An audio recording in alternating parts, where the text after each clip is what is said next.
I'm here today with John Conoley, Executive Chairman at FireAngel Technology, who's going to talk us through full year results and the placing an open offer that's just been announced. John, good to see you. Good to see you, Tamsin. Can you give us an overview of what FireAngel does as it evolves and the market areas that you're focused on? So FireAngel is a leading company in the home safety space. We have been selling alarms, smoke, CO and heat alarms for many years, and we have indeed sold 70 million such devices. We operate primarily in the UK, let's say 3/4 of our revenue, with the rest primarily in Northwestern Europe. Exact proportions depend on typically precise movements in a given territory of legislative or social drivers, and so the proportions can vary. The emerging part of our market is connected alarms, and that in particular has been growing very well in recent months following the issues with COVID. What is a connected alarm? Well, for all of us, if we traditionally have a few standalone alarms, a couple of standalone alarms in our house or garage, if an alarm distant from where you're sleeping goes off, maybe by the time the one outside your bedroom door or on your landing goes off, the fire has already had a chance to become a raging inferno with greater risk to life, injury and property. But with connected alarms, if one goes off, then they all go off, and thereby shortening the time to alert. Now, there's a layer beyond that in which we are increasingly specializing based upon our own unique FireAngel Predict. This is an AI tool which can see the data from alarms, and in a multi-occupancy situation like a tower block, for example, it can interpret the data and start to help you manage risk for the tenants in the various flats. And of course, post-Grenfell, this is becoming a more sensitive area, and we are getting a lot more inquiries now compared to even a few months ago about this. In addition, with FireAngel in the UK, we're based in Coventry and Gloucester, and most of our manufacturing is accomplished by partners in Poland and China. Can you give us a sense of the challenges faced by social housing landlords, such as local authorities and housing associations? Sure. There's a lot of challenge in the social landlord area at the moment.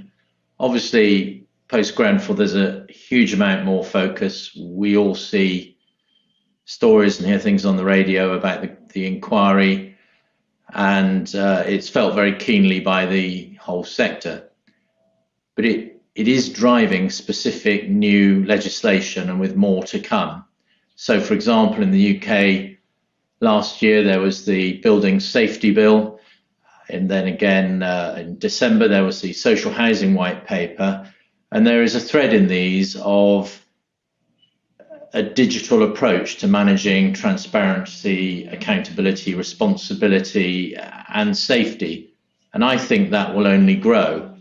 And of course, the fire and rescue services are also all over this journey towards digital and data, and they work very closely not only with companies like ourselves in the sector, but also with social housing landlords and with government.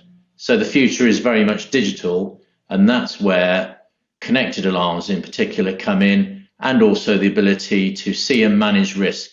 In addition, there is a huge cost to social housing landlords in ensuring safety, particularly in tall buildings, and this can help manage those costs. In Scotland, the legislation has reached a little bit further than the rest of the UK, and social housing landlords have to put in connected alarms, and clearly we're part of servicing that demand. Can you give us some specific examples to do with the sector? Sure. The sector in the UK has about 4.6 million dwellings. So it's a really significant part of the UK's housing stock. We are now working with quite a lot of housing associations and local authorities to show them what connected technology can do. And we have a number of implementations, and most notably last year, we announced a significant rollout whereby we're providing our connected technology and our unique FireAngel Predict to several thousand social housing properties in the Ealing estate. That rollout has started and seems to be going very well. And we would expect further such opportunities to appear as we go. But the sector's not static. The sector's evolving, the technology's evolving. We have a number of other pilots going on, and it seems to be, from my point of view, the future. Why would this sector be any different? It is a sector that can solve a lot of its issues using technology, and we have been working on connected technology for longer than most people in this sector, for nine years indeed. You've just released your full year results. Can you give us an overview of the financial performance? Sure. Well, we're not alone in having had a lot of challenges through the COVID year. I mean, as individuals in the company, but obviously the company itself. So the company revenue was down by 12% on the year before, which in one way doesn't seem terrible, but actually it was 20% or so below our own revenue expectations for the year. Clearly, that took a lot of margin and potential gross profitability out of the business. The double whammy for us was that we had some significant margin improvement plans, and those in particular went way to the right. However, we chose not to waste the lockdown periods, and I'll come back to that. But our sales then down 12%, that meant sales of £39.9 million. And our gross margin, which is a weakness of the company and has been in recent years, was only at 19.8%. Clearly, that would outturn as a loss for the whole year. It was, however, at 19.8%, up on the previous year. As I say, we had a lot of plans that we began to execute that were just pushed away, pushed to the side. The good news, as perhaps we'll come back to, is a lot of that work is starting to show benefit in the current period.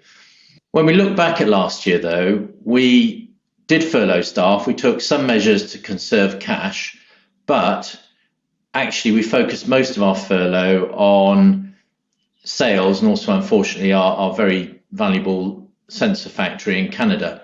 But for most people, we carried on through. I started going back to the office last May, at least one day a week, and lots of my colleagues started to do the same. And we made a lot of progress. We were delighted to see growth returning to the company from September onwards, and we did have a really strong 4Q.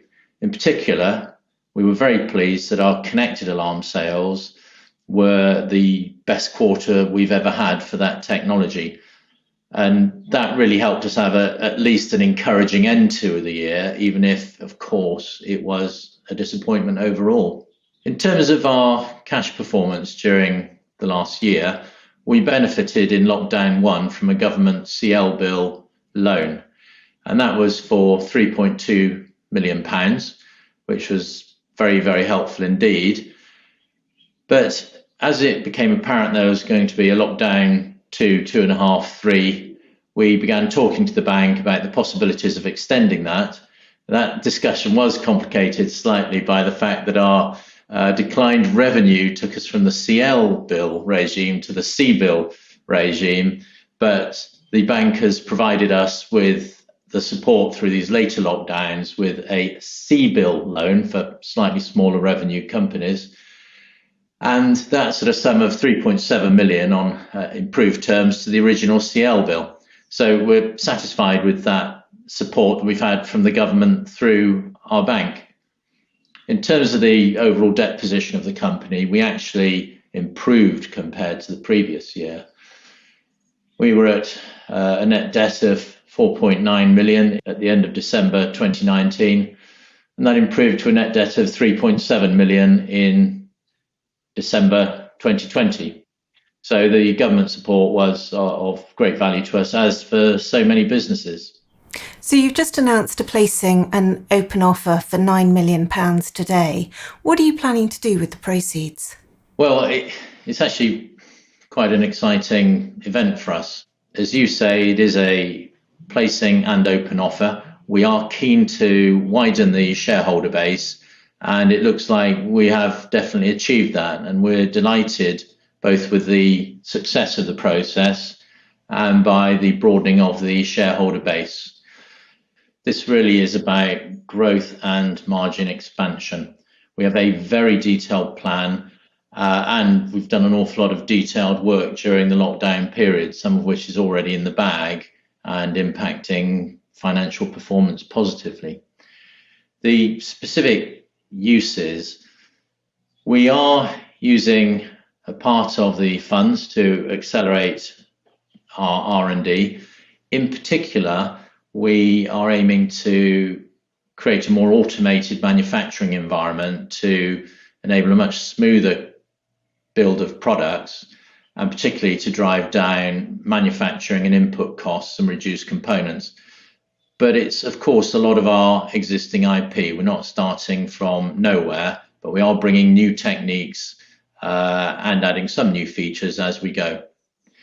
And this will have a very positive effect on the medium to long-term margins of the business. And gross margin is one of the things we are really tackling really as we speak. The second area is there is a real opportunity to de-link our cost growth from the volume growth of the business. And given that we expect several years of growth from here, then we don't want to grow our costs in line. And so there's an opportunity to tackle a number of end-to-end processes in the business to do with SAP, EDI, the warehouse, customer support, and do all that far more efficiently. The big one for me, however, is we need to hold more stock. We experienced a lot of growth in 4Q. That growth has absolutely carried on in 1Q. We'll perhaps come back to that.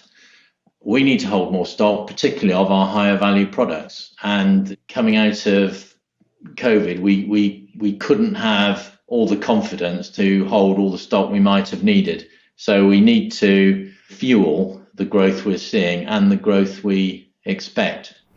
Can you give us a little bit more detail on Q1 and how that's been and the outlook for the rest of the year? Well, Q1 has been a really good quarter for us. It's on budget. We had sectors, those sectors that have had the restrictions lifted quickest, those sectors have actually set records in our history for the amount of sales. But then, of course, we're modified back by the fact that mainland Europe has still got more restrictions than the UK has, and Scotland has not been quite as open as England, Wales, Northern Ireland. But we're pretty satisfied that we're on budget. Interestingly, and very pertinently, demand for connected products was very strong in 1Q as it was in 4Q.